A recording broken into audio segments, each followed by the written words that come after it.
नमस्कार दोस्तों, मैं देवेश शुक्ला आप सभी का स्वागत करता हूं आपके अपने यूट्यूब चैनल पर। मेरे प्यारे दोस्त, आज हम बात करने वाले हैं एमए थर्ड सेमेस्टर के गृह विज्ञान के पेपर नंबर 4 के ऊपर। ठीक है, किसके ऊपर चर्चा करने वाले हैं? तो एमए थर्ड सेमेस्टर के गृह विज्ञान के पेपर नंबर 4 के ऊपर चर्चा करने वाले हैं। ये हमारी महासंग्राम क्लास होने वाली है, क्योंकि आप लोगों की काफ़ी ज़्यादा कमेंट आ रहे थे कि सर, थर्ड सेमेस्टर गृह विज्ञान का जो पेपर नंबर 4 है, ना ही उसकी सीरीज मिल पा रही, ना ही कोई वीडियो और ना ही कोई इसका पीडीएफ अवेलेबल हो पा रहा है। ठीक है, तो इसलिए आप लोगों के कमेंट को देखते हुए यह वीडियो बनाया जा रहा है और ये आपकी महासंग्राम क्लास होने वाली है। अगर आप कहेंगे तो इसका पार्ट 2 भी लेकर के आया जाएगा, बट उसके लिए आपको कमेंट सेक्शन में पार्ट 2 लिख करके कमेंट करना होगा। ठीक है, चलिए बात करते हैं यहाँ पर पेपर नंबर 4 के बारे में। बात करें तो पेपर नंबर 4 का नाम क्या दिया गया है भैया? तो पेपर नंबर 4 का नाम दिया गया है निर्देशन एवं परामर्श। किसके लिए? विशेष आवश्यकता वाले बच्चों के लिए। जो विशेष आवश्यकता वाले बच्चे होते हैं उनको निर्देश देना और साथ ही साथ उनके लिए जो कुछ भी परामर्श होता है वो यहाँ पर हम क्या करते हैं, इस पेपर के अंतर्गत पढ़ते हैं। ठीक है, अब हमारी ये जो है महासंग्राम क्लास है, आप सभी को पता है। इसको हम क्या करते हैं भैया, जो पिछले 3 वर्षों में पूछे गए प्रश्न होते हैं उन्हीं को मैं इकट्ठा करता हूं और आपके सामने रखने का प्रयास करता हूं, जिससे आप समझ सकें कि प्रश्न कैसे पूछा गया था, क्या क्या प्रश्न पूछा गया था और उनका जवाब हमें किस प्रकार से देना था। ठीक है, चलिए एक एक प्रश्न को पढ़ना हम शुरू करते हैं, जिसमें पहला प्रश्न आपसे पूछ रहा है, विवाह और परिवार परामर्श क्या है, आपको यहां पर बताना है। तो आप लिखेंगे, विवाह और परिवार परामर्श जो होता है वो मनोचिकित्सा का एक रूप है। किसका है भैया? मनोचिकित्सा का ही एक रूप है, जिसका मकसद है रिश्तों और परिवार को मजबूत बनाना। क्या है इसका मकसद? कि जो रिश्ते हैं हमारे, जो परिवार हैं वो मजबूत बन पाए। इसमें परामर्शदाता परिवार के सदस्यों को समस्याओं को की पहचान करने, संचार को बेहतर बनाने और स्वास्थ्य सीमाएं, ठीक है, स्वस्थ सीमाएं तय करने में मदद करता है। विवाह परामर्श को विवाह मार्गदर्शन परामर्श भी कहा जाता है। मतलब बोल रहे हैं कि जो इसमें परामर्शदाता है, मतलब जो कोई भी इसके बारे में हमें बताता है या परामर्श देता है, वो क्या करता है, परिवार के जितने भी सदस्य हैं सभी के समस्याओं को पहचान भी करता है और उनको पहचान करने में मदद भी करवाता है। साथ ही साथ संचार को बेहतर बनाने में उनकी मदद करता है। संचार का मतलब हुआ कि कम्युनिकेशन, मतलब कि बातचीत एक दूसरे से ठीक ठाक कर पाएं। साथ ही साथ स्वस्थ सीमाएं तय करता है कि कहाँ तक आप स्वस्थ रहेंगे। ठीक है, किस सीमा तक आप स्वस्थ रहेंगे ये भी बताता है। और विवाह परामर्श को हम क्या कहते हैं भैया? क्या कहते हैं? मार्गदर्शन परामर्श भी कहा जाता है। ठीक है, चलिए अगले प्रश्न की ओर हम लोग चलते हैं। दूसरा प्रश्न आपसे यहीं पर पूछा जा रहा है कि विवाह पूर्व परामर्श क्या है? मतलब जब भी विवाह करता है कोई व्यक्ति तो उससे पहले क्या करता है, किसी दूसरे से परामर्श लेता है, तो उसे हम क्या कहते हैं, आपको यहीं पर बताना है। तो आप लिखेंगे, कुछ छोड़े शादी से पहले कुछ जोड़े, ठीक है, क्या होते हैं, कुछ जोड़े होते हैं जो शादी से पहले अपना काउंसलिंग अनुभव शुरू करना चुनते हैं। मतलब बोल रहे हैं कि कुछ जोड़े ऐसे होते हैं जो शादी करने से पहले क्या करते हैं भैया, काउंसलिंग अनुभव शुरू करना चुनते हैं। मतलब कि उनका क्या हो सके भैया, बातचीत कम्युनिकेशन हो सके, साथ ही साथ वो किसी से परामर्श भी ले सके। विवाह पूर्व काउंसलिंग बचपन के अनुभवों एवं अन्य मुद्दों से निपटने का एक बेहतरीन तरीका हो सकता है। मतलब जो है विवाह से पहले जो हम काउंसलिंग करते हैं उसमें क्या होते हैं, जो हमारे बचपन के अनुभव होते हैं, जब हम छोटे थे, जो छोटे छोटे अनुभव हम सीखते हैं, साथ ही साथ जो अन्य मुद्दे होते हैं उनसे हम निपटने के लिए इसका प्रयोग करते हैं। एक बेहतरीन तरीका होता है जिससे हम इनसे निपट सकते हैं। जो वयस्क रिश्तों को क्या करते हैं भैया, प्रभावित कर सकते हैं। मतलब बोल रहे हैं कि बचपन के कुछ ऐसे अनुभव हैं, कुछ ऐसे मुद्दे हैं जो क्या कर सकते हैं भैया, आगे चल करके जो हमारे वयस्क रिश्ते हैं उसको क्या कर सकते हैं, प्रभावित कर सकते हैं। तो उनको हम सुलझाने का प्रयास करते हैं। यह भागीदारों को संचार तकनीकी विकसित करने में भी मदद करता है। मतलब बोल रहे हैं जो ये भागीदार होते हैं, दोनों लोग, दोनों पक्ष कह सकते हैं, उनको संचार तकनीकी विकसित, संचार तकनीकी का मतलब आप समझ रहे हो ना, कम्युनिकेशन तकनीकी को विकसित करने में क्या करता है, मदद करता है, जो उनके विवाह के लिए एक ठोस आधार स्थापित करने में मदद कर सकता है। ठीक है, तो इस विवाह पूर्व परामर्श के बारे में आप आराम से बता दीजिएगा। अगला प्रश्न यहीं पे आपसे पूछ रहा है कि शैक्षिक निर्देशन क्या है, आपको यहां पर बताना है भैया। तो आप लिखेंगे कि निर्देशन का वह भाग शैक्षिक सेवा एवं विद्यालयों से संबंधित है। मतलब बोल रहे हैं जो आपका शैक्षिक निर्देशन है, ये निर्देशन का ही एक भाग है, जो कि किससे संबंधित है, ये भैया जो शैक्षिक सेवाएं हैं या आप कह सकते हैं जो विद्यालय होते हैं, इन्हीं से ये हमारा शैक्षिक निर्देशन संबंधित है। इस सेवा के माध्यम से विद्यार्थी अपनी प्रतिभा का उपयोग करने में सक्षम होते हैं। मतलब बोल रहे हैं जो ये सेवा है इसके माध्यम से क्या करते हैं, जो विद्यार्थी हैं उनके अंदर जो प्रतिभाएं हैं उनका वो उपयोग करने में क्या हो जाते हैं भैया, सक्षम हो जाते हैं। किटसन महोदय के अनुसार देखें तो उन्होंने बताया है, किटसन जी ने, कि शिक्षा का वैश्वीकरण करने का प्रयास ही क्या कहलाता है, निर्देशन कहलाता है। जब आप शिक्षा का वैश्वीकरण करते हैं तो वही आपका क्या कहलाता है भैया, निर्देशन कहलाता है। आपके कौन बताते हैं, किटसन महोदय जी बताते हैं। जोन्स महोदय जी बताते हुए इसी चीज को लिखते हैं कि शैक्षिक निर्देशन का संबंध छात्रों को प्रदान की जाने वाली उस सफलता से है जो उन्हें विद्यालयों, पाठ्यक्रमों एवं विद्यालयों के जीवन से संबद्ध चुनावों एवं समायोजनों के लिए अपेक्षित है। मतलब कौन बताते हैं, जोन्स महोदय जी बताते हैं कि जो शैक्षिक निर्देशन है इसका संबंध छात्रों को प्रदान की जाने वाली उस सफलता, मतलब जो छात्र हैं उनको ऐसी सफलताएं प्रदान की जाती हैं जो उन्हें विद्यालय, साथ ही साथ पाठ्यक्रम और शिक्षालय के जीवन के संबंध में क्या करते हैं भैया, चुनाव करने में, और साथ ही साथ वहां पर वो समायोजन कर पाए उसके लिए क्या होते हैं भैया, इंपॉर्टेंट हो जाते हैं, उसमें सहायक हो जाते हैं। इस तरीका से बता सकते हैं जोन्स महोदय के अनुसार शैक्षिक निर्देशन के बारे में। ठीक है, चलिए आई होप आपका शैक्षिक निर्देशन वाला भी क्वेश्चन यहां पर क्लियर हो गया होगा। अगला प्रश्न आपसे पूछ रहे हैं कि विशिष्ट बालक हम किसे कहते हैं, आपको यहां पर बताना है।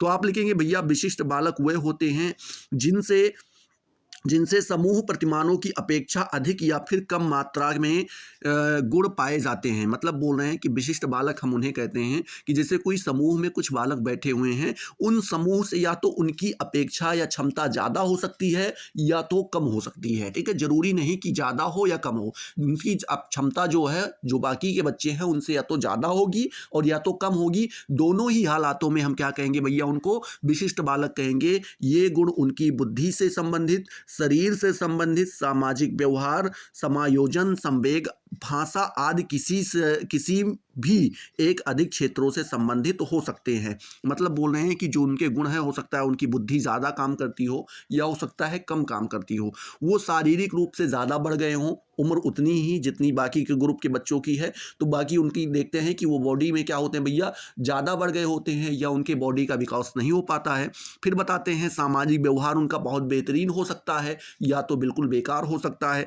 समायोजन का तरीका उनका बहुत अच्छा हो सकता है या तो बिल्कुल बेकार हो जाएगा। संवेग और भाषा भी ऐसे ही क्या करते हैं, ये देखा जाता है। यही सभी क्षेत्र क्या होते हैं, इससे संबंधित होते हैं। या तो बालक इन सभी क्षेत्रों में बेहतर होंगे, बढ़िया होंगे, और या तो क्या होंगे, एकदम बेकार होंगे। तो उन्हीं को हम विशिष्ट बालक कह देते हैं। ठीक है, चलिए अब बात करते हैं प्रतिभाशाली बालक के बारे में। अगला प्रश्न पूछ रहा है प्रतिभाशाली बालक के बारे में आपको बताना है।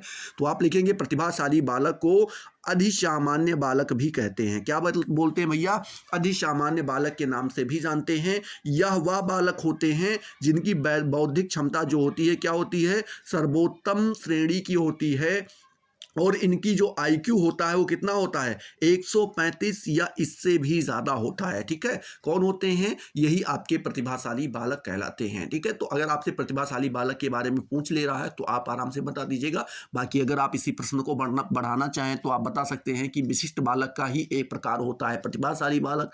बता सकते हैं विशिष्ट बालक दो प्रकार के होते हैं, एक तो प्रतिभाशाली हो जाएंगे, एक तो मंद वाले हो जाएंगे। ठीक है, और तो इसी में आपको बताना होगा प्रतिभाशाली बालक के बारे में, फिर आपको यही प्रतिभाशाली में उठा के चिपका देना होगा। तो इस तरीके से अगर देखें तो हमारा विशिष्ट बालक का पूरा ये आंसर आ जाएगा। साथ ही साथ इसमें प्रतिभाशाली बालक के बारे में भी आप आराम से यहाँ पर बता पाएंगे। तो ये क्वेश्चन आपका आराम से जो है वो उसका आंसर बड़ा हो जाएगा इस क्वेश्चन का। अगला प्रश्न यहीं पर आपसे पूछ रहे हैं कि निर्देशन क्या है, आपको यहाँ पर बताना है। तो आप लिखेंगे निर्देशन का अर्थ है एक व्यक्ति द्वारा किसी अन्य व्यक्ति को निर्देशित करना। मतलब बोल रहे हैं कोई एक व्यक्ति किसी दूसरे व्यक्ति को क्या करता है भैया, निर्देशित करता है, उसे रास्ता दिखाता है, उसे कोई चीज़ बताता है, वही क्या कहलाता है, निर्देशन कहलाता है। निर्देशन एक प्रकार का सलाह या सुझाव होता है। क्या करता है भैया, जो सलाह एक व्यक्ति के द्वारा दूसरे व्यक्ति को दिया जाता है या एक व्यक्ति दूसरे व्यक्ति से ग्रहण करता है, वही हमारा निर्देशन कहलाता है। निर्देशन का तात्पर्य होता है किसी व्यक्ति या बालक को दी जाने वाली सहायता से। मतलब बोल रहे हैं कोई ऐसी मदद व्यक्ति को या बालक को दी जाए जो उसके आगे के जीवन में क्या हो भैया, मददगार साबित हो, वही हमारा क्या कहलाता है, निर्देशन कहलाता है। ठीक है। ठीक है। चलिए अगला प्रश्न आपसे यहाँ पर पूछ रहे हैं, परामर्शदाता के बारे में आपको यहाँ पर बताना है। तो आप लिखेंगे किसी व्यक्ति की व्यक्तिगत समस्याओं एवं कठिनाइयों को दूर करने के लिए दी जाने वाली सहायता, या फिर आप कह सकते हैं सलाह, या फिर आप मार्गदर्शन भी कह सकते हैं। परामर्श या उपबोधन कहलाता है। क्या कहलाता है भैया? परामर्श या उपबोधन कहलाता है। जैसे कि कोई एक व्यक्ति है और उसकी कोई कुछ व्यक्तिगत समस्याएं हैं, मतलब पूरी सामाजिक समस्याएं नहीं है, सामूहिक नहीं है कि दूसरे की भी वही समस्या हो, केवल उसकी अपनी समस्या है, और वो किसी से जाकर के क्या करता है भैया, उससे संबंधित कोई सलाह लेता है, उससे संबंधित कोई सहायता लेता है, उससे संबंधित कोई मार्गदर्शन चाहता है। तो जो ये होता है हमारा जो सलाह है, मार्गदर्शन है, जो सहायता है, यही हमारा परामर्श या फिर उपबोधन के नाम से जाना जाता है। आगे आप लिखेंगे जो परामर्श देने वाला व्यक्ति होता है भैया, उसी को हम परामर्शदाता या फिर काउंसलर कहते हैं। परामर्शदाता किसी विशेष क्षेत्र में विशेषता रखता है और दूसरों की तत्संबंधित समस्याओं के लिए समाधान सुझाता है। मतलब बोल रहे हैं कि जो परामर्शदाता होता है वह किसी एक क्षेत्र में विशेष रूप से क्या रखता है भैया, ज्ञान रखता है, उसके बारे में जानकारी रखता है, और उससे संबंधित, उस क्षेत्र से संबंधित व्यक्ति को जो भी समस्याएं होती हैं उनको दूर करने का, साथ ही साथ उनका निवारण ढूंढने का वह प्रयास करता है, और साथ ही साथ उनकी मदद करता है या उन्हें सुझाव देता है। यही कौन होता है भैया? परामर्शदाता होता है। ठीक है, तो आई होप आपका परामर्शदाता भी यहां पर क्लियर हो गया होगा। अगला प्रश्न आपसे पूछ रहे हैं मार्गदर्शन के बारे में आपको बताना है।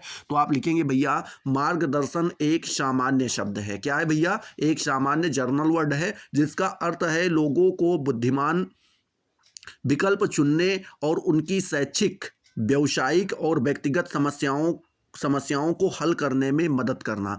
मतलब बोल रहे हैं कि मार्गदर्शन एक तरीके से अगर देखें तो एक जनरल वर्ड है, सामान्य वर्ड है, ठीक है। बट इसके अर्थ के बारे में बात करें तो इसका अर्थ ऐसा होता है कि कोई भी अगर आप बुद्धिमान विकल्प चुनना चाहते हैं, मतलब कोई ऐसा विकल्प चुनना चाहते हैं जो एकदम आपके लिए परफेक्ट हो, या आपकी जो शैक्षिक, व्यावसायिक या फिर व्यक्तिगत, ये तीनों प्रकार से जुड़ी कोई भी समस्या है, अगर आप उसको हल करना चाहते हैं या फिर उसमें आप मदद पाना चाहते हैं, तो ये जो आप मदद पाना चाहते हैं या फिर जो आप उसको हल करना चाहते हैं, यही आपका मार्गदर्शन कहलाता है, जो दूसरों के द्वारा आपके लिए करवाया जाता है। ठीक है, वही आपका क्या कहलाता है? मार्गदर्शन कहलाता है। आई होप आपका मार्गदर्शन यहाँ पर क्लियर हुआ होगा। इसी मार्गदर्शन को बताते हुए रूथ स्ट्रॉन्ग जी लिखते हैं, क्या लिखते हैं भैया? रूथ स्ट्रॉन्ग जी लिखते हैं कि मार्गदर्शन किसी व्यक्ति को अपने प्रयासों के माध्यम से उनकी व्यक्तिगत सुखी और सामाजिक उपयोगिता के लिए उनकी क्षमताओं को खोजने एवं विकसित करने में मदद करने की एक प्रक्रिया है।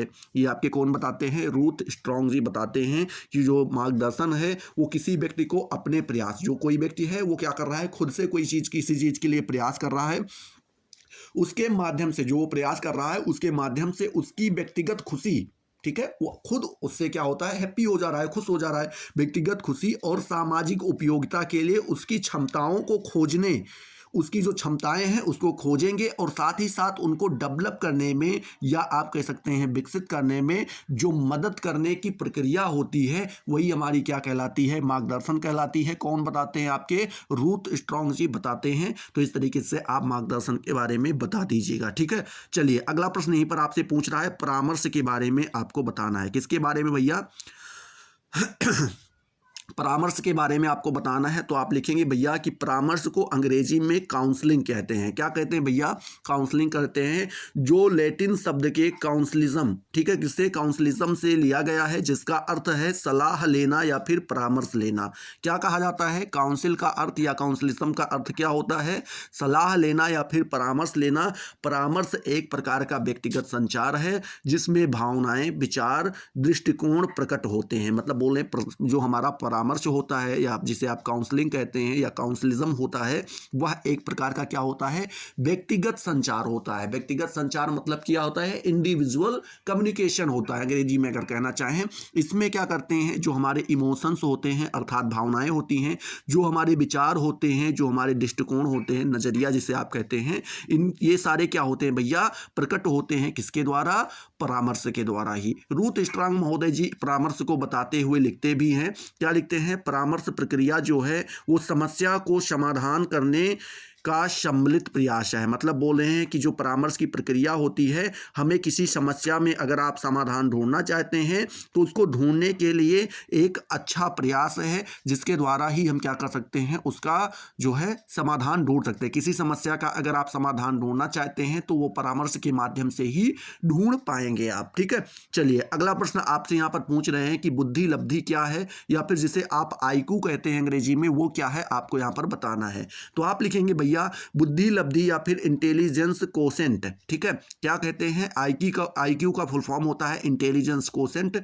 कई अलग अलग मानकीकृत परीक्षणों से प्राप्त एक गणना है। मतलब बोल रहे हैं कई अलग अलग प्रकार के मानों से संबंधित परीक्षण किए जाते हैं और उन्हीं की क्या है भैया, उन्हीं से जो प्राप्त गणना होती है वही हमारा आईक्यू कहलाता है, जिससे बुद्धि का आकलन किया जाता है। क्या किया जाता है भैया, बुद्धि का हम आकलन करते हैं। बुद्धि लब्धि बालक में स्थित बुद्धि की मात्रा का मापन है। मतलब किसी बालक के अंदर कितनी बुद्धि उपलब्ध है, कितनी बुद्धि अवेलेबल है, तो जब आप उसी को मापने की कोशिश करते हैं तो वही हमारा बुद्धि लब्धि कहलाता है। टर्मैन ने मानसिक आयु के बदले बुद्धि लब्धि की विधि खोजी और सूत्र निकाला। मतलब बोल रहे हैं जो आपके टर्मैन महोदय हैं, इन्होंने मानसिक आयु के बदले क्या किया भैया, बुद्धि लब्धि के विधि की खोज की और साथ ही साथ उसका सूत्र निकाल करके हमारे सामने रखा। बुद्धि लब्धि अर्थात आईक्यू बराबर क्या होता है, मानसिक आयु, ठीक है, गुने 100 और बटे में क्या हो जाता है, वास्तविक आयु। ठीक है, मतलब कि आप पहले मानसिक मेंटल एज को ऊपर रखते हैं, ठीक है, उसके बाद आप वास्तविक यानी कि वर्जिनल एज को आप क्या करते हैं, नीचे रखते हैं और मल्टीप्लाई आप 100 कर देते हैं, तो आपको यहां पर पता चल जाता है क्या भैया कि उसका आईक्यू लेवल क्या है। ठीक है, तो आईक्यू लेवल आपको जानना है, तो इसी फार्मूले के अकॉर्डिंग आप क्या करेंगे, क्वेश्चन को सॉल्व करेंगे। ठीक है, चलिए अगला प्रश्न आपसे यहीं पर पूछ रहे हैं, क्या पूछ रहे हैं कि पिछड़े बालक के बारे में आपको बताना है कि पिछड़े बालक किसे हम कहते हैं, कौन होते हैं पिछड़े बालक। ठीक है, जैसा कि अभी आपने देखा किसका, इससे पहले आपने कौन सा देखा था, तीव्र बुद्धि के बालक को आपने देखा था। तीव्र बुद्धि के बालक आप कह सकते हैं, ठीक है, उनके बारे में अभी हमने पढ़ा था। और अब हम बात करेंगे पिछड़े बालकों के बारे में। पिछड़े बालक क्या होते हैं भैया, पिछड़े बालकों के अंतर्गत उन बालकों को रखा जाता है जो अपनी आयु के अधिकांश साथियों की गति से नहीं सीख पाते हैं। मतलब बोल रहे हैं कि मान लीजिए 10 वर्ष के 15 बच्चे बिठा दिए जाएं, उसमें से 2 बच्चे ऐसे हों जो 10 वर्ष के तो हैं, लेकिन उनके साथ के जो बाकी 13 बच्चे हैं उनके बराबर वो नहीं सीख पाते हैं, उनकी बुद्धि उतना काम नहीं करती है, तो वही हम क्या कहलाते हैं भैया, पिछड़े बालक कहलाते हैं। समूह की अपेक्षा उनके सीखने की गति क्या होती है, काफ़ी मंद, मतलब कि काफ़ी कम होती है। इनका आईक्यू जो है, आईक्यू का विस्तार 90 से 110 के बीच होता है तथा इनका व्यवहार असमायोजित होता है। और उनका व्यवहार कैसा होता है, असमायोजित, ये समायोजन जल्दी नहीं कर पाते। वहीं पर अगर हम तीव्र बुद्धि के बालकों की बात करें तो उनका आईक्यू लेवल 135 या 135 से ज़्यादा होता था, जो अभी आपने ऊपर पढ़ा, जिनको हम प्रतिभाशाली बालक के नाम से भी जानते थे। ठीक है, बात करते हैं इनकी शारीरिक मानसिक योग्यता, मतलब कि शारीरिक योग्यता और साथ ही साथ जो मानसिक योग्यता होती है वो अपेक्षा शैक्षिक उपलब्धि कम होती है। मतलब बोल रहे हैं कि उनकी जो शारीरिक और मानसिक योग्यता होती है जितना हमें चाहिए उससे क्या होती है, कम होती है, बराबर नहीं हो पाती है, तो उनको हम क्या बोल देते हैं, पिछड़े बालक के नाम से जो है संबोधित कर देते हैं। यहीं पर अगला प्रश्न आपसे पूछ रहा है, क्या पूछ रहा है, गेस्टाल्ट थेरेपी के बारे में आपको यहाँ पर बताना है। गेस्टाल्ट थेरेपी के बारे में तो आप लिखेंगे गेस्टाल्ट थेरेपी जो है वो मनोचिकित्सा की एक मानवतावादी पद्धति है। क्या भैया, जो मनोचिकित्सा होती है उसकी एक मानवतावादी पद्धति को हम क्या कहते हैं, गेस्टाल्ट थेरेपी बोलते हैं, जो व्यक्तिगत जिम्मेदारी और वर्तमान मनोवैज्ञानिक और शारीरिक आवश्यकताओं के बारे में जागरूकता पर जोर देकर अनुभव के लिए समग्र दृष्टिकोण अपनाती है। मतलब बोल रहे हैं जो क्या करती है भैया, व्यक्तिगत जिम्मेदारी, ठीक है, इंडिविजुअल जो उसके ऊपर एक तरीके से कह सकते हैं जिम्मेदारियां होती हैं, और वर्तमान मनोवैज्ञानिक मतलब वर्तमान जो हमारे मनोवैज्ञानिक हैं या आप कह सकते हैं जो उनकी शारीरिक आवश्यकताएं होती हैं उनके बारे में जागरूकता पर वो क्या करता है भैया, जोर देता है कि उनको आप अच्छे से जानें, समझने का प्रयास करें, उनको दूर कैसे कर सकते हैं देकर अनुभव के लिए समग्र दृष्टिकोण क्या करती है भैया, अपनाती है कि उसके बारे में आप अनुभव करें।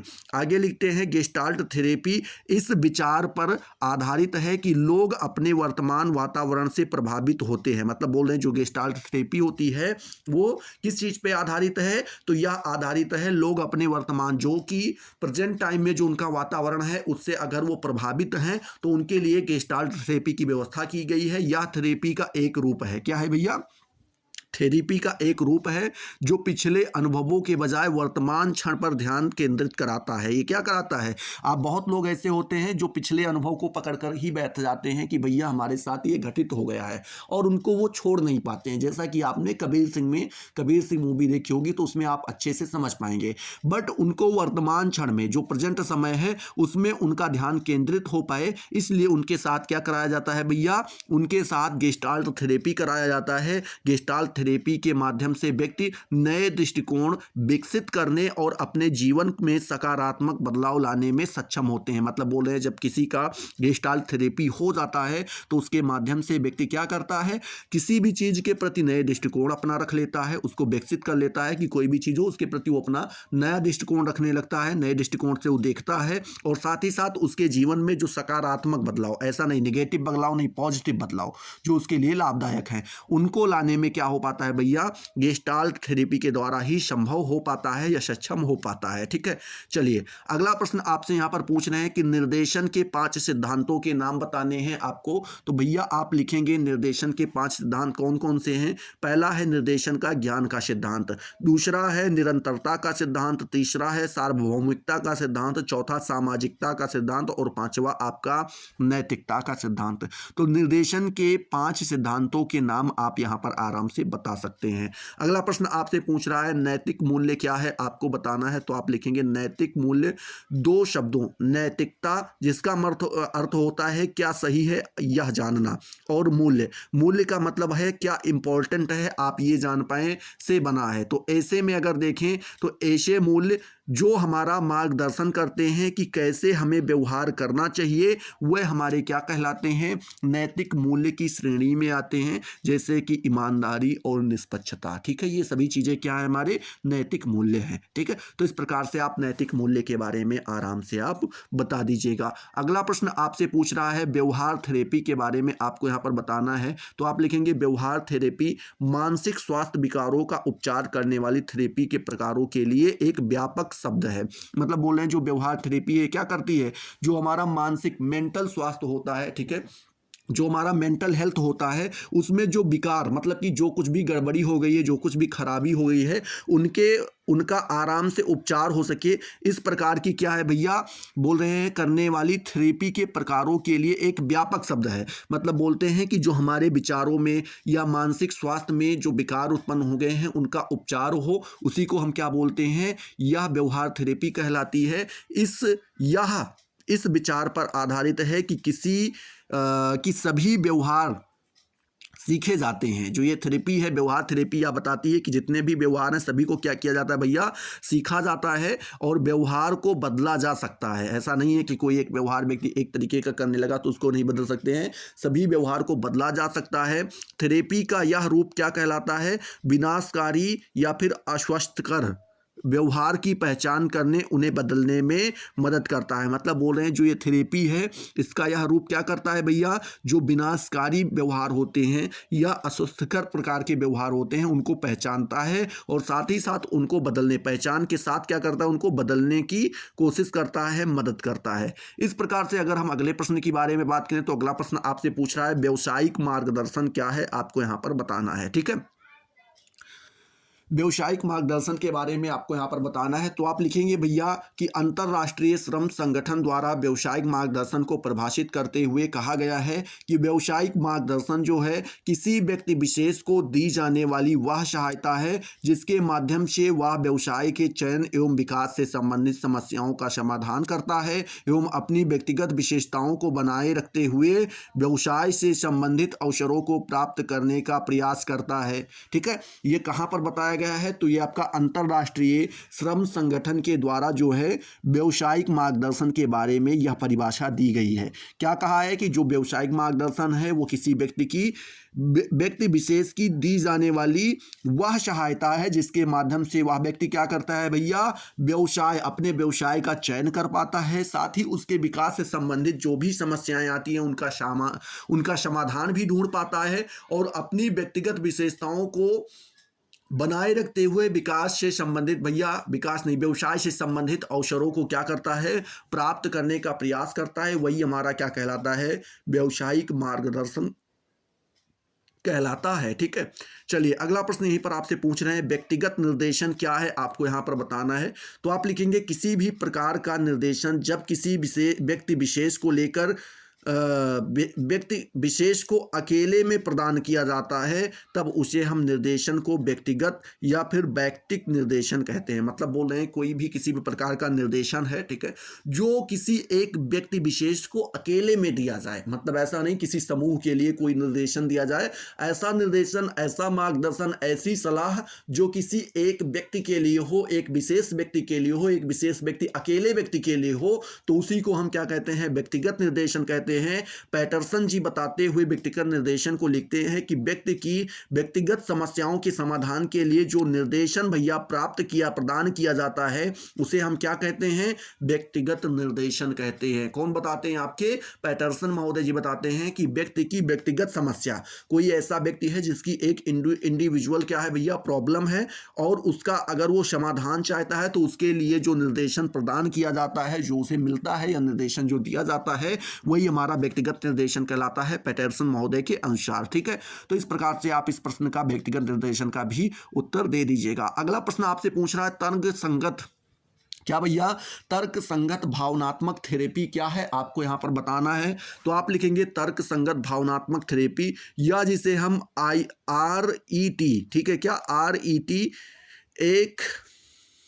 RET एक क्लिनिकल थेरेपी का प्रकार है। क्या है भैया, RET, या फिर आप कह सकते हैं एक क्लिनिकल थ्योरी का ही प्रकार है जिसका उपयोग तर्क विहीन विचार पैटर्न का उपचार करने के लिए किया जाता है जो भावनात्मक या व्यवहार संबंधित मुद्दों को जन्म देता है। ये क्या करता है भैया, जिनका उपयोग जो तर्कहीन, ऐसे भावना, ऐसे विचार, ऐसे आप कह सकते हैं कि बातें जो क्या हो भैया, तर्कहीन हो, उनके उपचार करने के लिए इस थेरेपी का हम प्रयोग करते हैं। और जो भावनात्मक या फिर व्यवहार संबंधित, ठीक है, हमारे भावना के संबंधित या फिर व्यवहार से संबंधित जो मुद्दे होते हैं उनको वह जन्म देता है। इस प्रकार की थेरेपी का लक्ष्य जो है विषाक्त नकारात्मक मानसिकता एवं कुत्सित व्यवहार को तर्क संगत यथार्थवादी मानसिकता में बदलना है। मतलब इसका जो ये थेरेपी है, इसका लक्ष्य क्या है, जो हमारे विषाक्त नकारात्मक मानसिकता है, ठीक है, हमारे बुद्धि में जो नकारात्मक जो है मानसिकताएं बैठ गई हैं, उनको वो क्या करता है, उनको बदलता है। साथ ही साथ जो हमारे अंदर कुत्सित व्यवहार को वो तर्क संगत, ऐसे व्यवहार जिसके लिए हमारे अंदर तर्क ही नहीं उठ रहा है, उनको वो तर्क संगत बनाते हैं, जिससे आप अच्छे से, साथ ही साथ यथार्थवादी मानसिकता को क्या करते हैं, हमारी चेंज करते हैं, जिससे रोगी अपने लक्ष्य को प्राप्त कर सके। तर्क संगत भावनात्मक चिकित्सा का उद्देश्य गलत या तर्क विहीन विचारों को बदलना है जो नकारात्मक भावनाओं या दुर्भावनापूर्ण व्यवहार को जन्म देते हैं। ठीक है, तो इस प्रकार से आप तर्क संगत भावनाओं के बारे में आप यहां पर बता दीजिएगा। ठीक है, चलिए अगला प्रश्न आपसे पूछ रहे हैं कि संज्ञानात्मक थेरेपी क्या है, आपको यहां पर बताना है। तो आप लिखेंगे संज्ञानात्मक थेरेपी एक निश्चित लक्ष्य उन्मुख प्रकार का टॉक थेरेपी है। ठीक है भैया, क्या है? Talk therapy. टॉक थेरेपी का मतलब ये हुआ भैया कि जिसमें हम बात के द्वारा क्या करते हैं, वो बातचीत के द्वारा ही क्या करते हैं, थेरेपी करते हैं। यह अवसाद और चिंता जैसी मानसिक स्वास्थ्य स्थितियों और दुख या तनाव से निपटने जैसी भावनात्मक चिंताओं को प्रबंधित करने में मदद करता है। इसका उपयोग मानसिक स्वास्थ्य स्थितियों और भावनात्मक चिंताओं के उपचार में किया जाता है। इसका उपयोग हम कहाँ पर करते हैं भैया? तो जो हमारे मानसिक स्वास्थ्य स्थितियाँ होती हैं उसके ऊपर करते हैं, और साथ ही साथ जो हमारी भावनात्मक चिंताएं होती हैं इनके उपचार के लिए, ठीक है, इनका क्या हो सके भैया, उपचार हो सके, उसके लिए जो है हम संज्ञानात्मक थेरेपी का उपयोग करते हैं। अगला प्रश्न आपसे पूछ रहा है कि अवसाद क्या है, आपको यहाँ पर बताना है, जिसको हम इंग्लिश में डिप्रेशन के नाम से जानते हैं। तो आप लिखेंगे अवसाद जो है एक मनोदशा विकार है। क्या है? हमारे मन की एक दशा होती है, उसमें जब क्या होते हैं भैया, किसी भी प्रकार के रोग आ जाते हैं, मनोदशा का ही एक तरीके से समझ सकते हैं, स्थिति होती है, इस तरीके से कह सकते हैं, जिसमें निरंतर उदासी रहती है और किसी भी चीज में रुचि कम होने लगती है। मतलब बोल रहे इसमें क्या होता है, व्यक्ति के अंदर लगातार निराशा बढ़ती जाती है, और साथ ही साथ कोई भी चीज हो उसमें उसका इंटरेस्ट कम होता चला जाता है। यह एक मानसिक स्वास्थ्य विकार है जो दुख की स्थायी भावना उत्पन्न करती है। यह व्यक्ति के सोचने, सोने, खाने और कार्य करने के तरीके में बदलाव लाती है। अवसाद व्यक्ति के अंदर नकारात्मक विचारों और कृत्यों को क्या करती है भैया, उत्पन्न करता है। यही आपका डिप्रेशन कहलाता है। अगला प्रश्न आपसे यहां पर पूछ रहे हैं, क्या भैया बाइपोलर डिसऑर्डर क्या है, आपको यहां पर बताना है। तो आप लिखेंगे बाइपोलर डिसऑर्डर एक ऐसी मानसिक बीमारी है जो डिप्रेशन और मूड स्विंग की वजह से बनती है। जो व्यक्तियों का मूड स्विंग हो जाता है या डिप्रेशन के जो व्यक्ति शिकारी हो जाते हैं, तो उनके लिए बाइपोलर, ठीक है, बाइपोलर डिसऑर्डर हो जाता है उनको। यह इस बीमारी से पीड़ित व्यक्ति कभी खुश और ऊर्जावान होते हैं, तथा किसी भी समय बहुत उदास, निराश और क्या हो जाते हैं भैया, सुस्त महसूस करने लगते हैं। अर्थात पीड़ित व्यक्ति किसी मनोदशा बारी बारी से दो अलग और विपरीत अवस्थाओं में जाती रहती है। मतलब बोल रहे हैं इस प्रकार के व्यक्ति होते हैं, इनकी जो मनोदशा होती है वो लगातार बदलती रहती है। या तो बहुत ज़्यादा खुशी होंगे, या तो बहुत ज़्यादा दुखी हो जाएंगे, या तो बहुत ज़्यादा ऊर्जावान हो जाएंगे, या तो एकदम निराश और सुस्त अपने आप को महसूस करने लगेंगे। ये दो प्रकार की स्थिति उनके पास लगातार बनी रहती है, या तो इसमें रहेंगे या तो उसमें रहेंगे। तुरंत इनका मूड क्या हो जाता है भैया, तुरंत चेंज हो जाता है। ठीक है, चलिए अगला प्रश्न आपसे यहां पर पूछ रहा है कि समायोजन के बारे में आपको बताना है। तो आप लिखेंगे बोरिंग महोदय के अनुसार, ठीक है, इनका नाम ही बोरिंग है तो ये बताएंगे भी वैसे, बट पढ़ते हैं। बोरिंग महोदय ने समायोजन को बताते हुए लिखा है कि समायोजन वह प्रक्रिया है जिसके द्वारा जीव अपनी आवश्यकताओं और इन आवश्यकताओं की पूर्ति को प्रभावित करने वाली परिस्थितियों में संतुलन रखता है। मतलब बोरिंग महोदय क्या बता दिए, उन्होंने बताया कि समायोजन एक ऐसी प्रक्रिया है जिसके द्वारा जीव क्या करता है, अपनी आवश्यकताएं जो उसकी नीड्स होती हैं, साथ ही साथ उन आवश्यकताओं को पूर्ति, मतलब जो उसकी आवश्यकताएं हैं, जो नीड्स हैं, उनको पूरा करने को के लिए जो प्रभावित करने वाली परिस्थितियां होती हैं, उनमें वो क्या कर पाता है भैया, उनमें वह संतुलन बना पाता है। वही हमारा क्या कहलाता है, समायोजन कहलाता है। समायोजन स्थिर ना होकर के एक गतिशील प्रक्रिया है। समायोजन क्या भैया, एक स्थिर प्रक्रिया नहीं, एक गतिशील प्रक्रिया है। अगला प्रश्न आपसे यहां पर पूछ रहे हैं, समस्यात्मक बालक किसे कहते हैं, आपको यहां पर बताना है। ठीक है, कौन से ऐसे बालक होते हैं जिनको हम समस्यात्मक के नाम से जानते हैं। तो आप लिखेंगे WC बैलेंटाइन के महोदय के अनुसार देखें तो उन्होंने बताया है कि समस्यात्मक बालक शब्द का प्रयोग साधारणतया उन बालकों के वर्णन के लिए किया जाता है जिनका व्यवहार या फिर भैया व्यक्तिगत बात में गंभीर रूप से असामान्यता होती है। उन्हीं को हम क्या बोलते हैं, समस्यात्मक बालक कहते हैं। समस्यात्मक बालकों के कुछ प्रकार हैं जो यहाँ पर बताए गए हैं। पहला है कौन सा भैया, कक्षा में पढ़ाई के बीच विघ्न पैदा करने वाले बालक क्या कहलाते हैं? समस्यात्मक बालक कहलाते हैं। चिंतनहीन मतलब जिनकी सोचने की क्षमता एकदम नगण्य होती है, बिल्कुल सोच ही नहीं पाते, वो भी समस्यात्मक बालक के अंतर्गत आते हैं। ठीक है, साथ ही साथ अधिक कौतूहल प्रदर्शित करने वाले बच्चे, कार्य में ध्यान न लगाने वाले बच्चे, ठीक है, बेचैनी प्रदर्शित करने वाले बच्चे और चोरी करने वाले, ये सभी बच्चे क्या होते हैं? समस्यात्मक बालक कहलाते हैं। और साथ ही साथ और भी प्रकार के बालक हैं, बट यहाँ पर हम 6 प्रकार यहाँ पर बता सकते हैं। अगला प्रश्न आपसे यहाँ पर पूछ रहे हैं, क्या पूछ रहे हैं भैया कि प्रतिबल क्या है, आपको यहाँ पर बताना है। तो आप लिखेंगे जेसी कोलमैन के अनुसार देखें तो उन्होंने बताया है प्रतिबल को बताते हुए कि कोई भी परिस्थिति जो व्यक्ति पर दबाव डालती है वह उसके कारण व्यक्ति को समायोजन करना पड़ता है, वही प्रतिबल कहलाता है। मतलब बोल रहे हैं कोई ऐसी परिस्थिति आ जाती है जो व्यक्ति के ऊपर लगातार दबाव अपना बनाए रखती है और व्यक्ति को उसके साथ क्या करना पड़ता है? समझौता करके समायोजन करना पड़ता है भैया, वही हमारा प्रतिबल कहलाता है।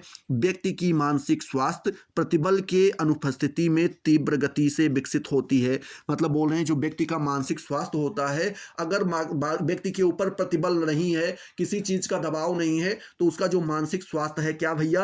तीव्र गति से विकसित होगा, काफी ज्यादा तेज डेवलप होगा। व्यक्ति जब वातावरण की समस्याओं के प्रति संघर्ष करने में असफलता का अनुभव करता है, तब ऐसी अवस्था में व्यक्ति तनाव और अशांति का अनुभव करता है। मतलब बोल रहे हैं जब व्यक्ति क्या करता है, वातावरण की जो समस्याएं हैं उसके प्रति संघर्ष करने में अपने आप को ऐसा महसूस करता है कि अब हम असफल होने लगे हैं, तो ऐसी अवस्था में व्यक्ति क्या करता है? तनाव और अशांति का अनुभव करने लगता है। उसके अंदर तनाव और साथ ही साथ अशांति पैदा होने लगती है। ऐसी परिस्थिति में तनाव और अशांति का मिला जुला रूप ही क्या कहलाता है? प्रतिबल कहलाता है। ठीक है, तो इस प्रकार से आप प्रतिबल के बारे में बता दीजिएगा। अगला प्रश्न आपसे यहाँ पर पूछ रहे हैं, मनोचिकित्सा क्या है, आपको यहाँ पर बताना है। ठीक है, मनोचिकित्सा के बारे में आप बताएंगे कि किसी मनोचिकित्सक द्वारा किसी मानसिक रोगी के साथ संबंध पूर्वक बातचीत। ठीक है, कोई ऐसा मनोचिकित्सक है जो कि किसी मानसिक रोगी के साथ क्या करता है भैया? संबंध पूर्वक क्या करता है भैया? बातचीत करता है एवं बातचीत एवं सलाह जो है मनोचिकित्सा या फिर मन चिंतक कहलाती है। मतलब कोई भी मनोचिकित्सक व्यक्ति है और वो रोगी के साथ बातचीत, साधारण संबंधित बातचीत करता है या सलाह उसके बारे में देता है, तो वही हमारी मनोचिकित्सा या फिर मनः चिकित्सा कहलाती है। मनोचिकित्सा आमतौर पर मानसिक स्वास्थ्य के इलाज के लिए मनोचिकित्सक, मनोवैज्ञानिक और अन्य मानसिक स्वास्थ्य विशेषज्ञों द्वारा उपयोग की जाने वाली तकनीकी है। इसे क्या बोलते हैं भैया? टॉक थेरेपी, परामर्श, मनोसामाजिक चिकित्सा या फिर सिर्फ थेरेपी के रूप में हम क्या करते हैं भैया? जानते हैं। ठीक है, तो इस प्रकार से आप मनोचिकित्सा के बारे में बता दीजिएगा। अगला प्रश्न यहीं पर आपसे पूछ रहा है कि अनौपचारिक परामर्श क्या है, आपको यहाँ पर बताना है। तो आप लिखेंगे भैया अनौपचारिक परामर्श के से तात्पर्य जब भी हम किसी कठिन परिस्थिति में होते हैं या निराशा एवं हताशा होती है ऐसी दिशा और सुझाव चाहते हैं। मतलब बोलते हैं कि अनौपचारिक परामर्श से तात्पर्य जब हम क्या करते हैं, किसी कठिन परिस्थिति में फंस जाते हैं या हमारे अंदर निराशा एवं हताशा आ जाती है या फिर बोल रहे हैं दिशा और सुझाव चाहते हैं, तो ऐसे समय में हमारे माता पिता, मित्रों, शिक्षकों और बुजुर्गों द्वारा हमें दिया जाने वाला परामर्श और निर्देशन ही क्या कहलाता है? अनौपचारिक क्या कहलाता है? परामर्श कहलाता है। अगला प्रश्न और आखिरी प्रश्न आपसे यहाँ पर पूछ रहे हैं, ट्रांजैक्शनल एनालिसिस किसे कहते हैं, आपको यहाँ पर बताना है। तो आप लिखेंगे ट्रांजैक्शनल एनालिसिस को लेन देन विश्लेषण भी कहते हैं। क्या कहते हैं भैया? लेन देन विश्लेषण भी कहते हैं। इंटरनेशनल ट्रांजैक्शनल एनालिसिस सोसाइटी के अनुसार देखें तो उन्होंने इसको बताते हुए लिखा है, किसको? ट्रांजैक्शनल एनालिसिस को बताते हुए लिखा है कि व्यक्तित्व का एक सिद्धांत या मतलब बोल रहे हैं कि ट्रांजैक्शनल एनालिसिस व्यक्तित्व का एक सिद्धांत है और व्यक्तिगत विकास, ठीक है। व्यक्तिगत विकास व्यक्तिगत परिवर्तन के लिए एक व्यवस्थित मनोचिकित्सा है, ठीक है। इस तरीके से आप बताएंगे और साथ ही साथ आप आगे लिखेंगे, क्या लिखेंगे कि जो ट्रांजैक्शनल एनालिसिस है एक मनोवैज्ञानिक सिद्धांत है जो मानव व्यवहार और रिश्तों में अंतर्दृष्टि प्रदान करता है। यह व्यक्तिगत और व्यावसायिक विकास में सुधार चाहने वाले किसी भी व्यक्ति के लिए एक मूल्यवान उपकरण हो सकता है या होता है, ठीक है। तो इसे हम क्या कहते हैं, ट्रांजैक्शनल एनालिसिस कहते हैं। आई होप आपका ये क्वेश्चन भी यहाँ पर क्लियर हो गया होगा। अगर वीडियो आपको पसंद आया है तो वीडियो को फटाफट लाइक करो, अपने दोस्तों के साथ शेयर करो। अभी तक अगर आपने चैनल को सब्सक्राइब नहीं किया तो सब्सक्राइब करके बेल वाले आइकन को जरूर प्रेस कर दो, जिससे आपको सारी नोटिफिकेशन मिलती रहे और आप उनसे लगातार लाभान्वित होते रहें। तो चलिए अगले वीडियो में मिलते हैं नए जोश नए टॉपिक के साथ। तब तक के लिए जय हिंद जय भारत।